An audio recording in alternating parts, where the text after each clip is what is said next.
चांदनी एक प्रसिद्ध वैज्ञानिक थी जो पशु व्यवहार और जीन पर रिसर्च कर रही थी। उसने कई सालों तक कुत्तों के दिमाग और उनकी संवेदनाओं पर अध्ययन किया था, परंतु उसे कभी नहीं लगा था कि उसका सबसे बड़ा प्रयोग उसकी खुद की जिंदगी बदल देगा। एक रात जब चांदनी अपनी लैब से लौट रही थी, तब उसने सड़क पर एक काले रंग के शानदार कुत्ते को देखा।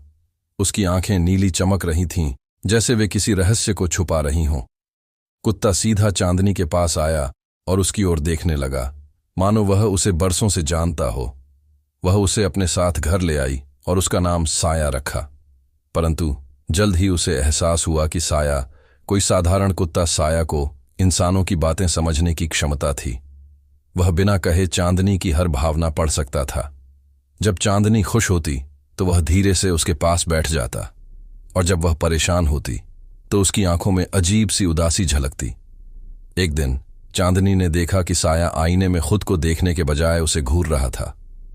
उसकी आंखों में कुछ ऐसा था जो इंसानों जैसा लगा। रात के तीसरे पहर जब पूरा शहर सो रहा था, चांदनी की आंख अचानक खुली। उसके सामने वही नीली आंखें चमक रही थीं, परंतु अब वे एक इंसान की थीं।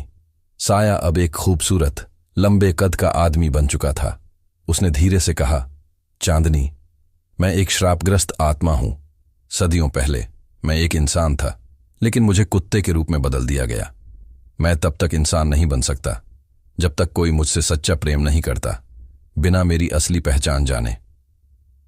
चांदनी को एहसास हुआ कि वह पहले ही साया से एक गहरा लगाव महसूस करने लगी थी।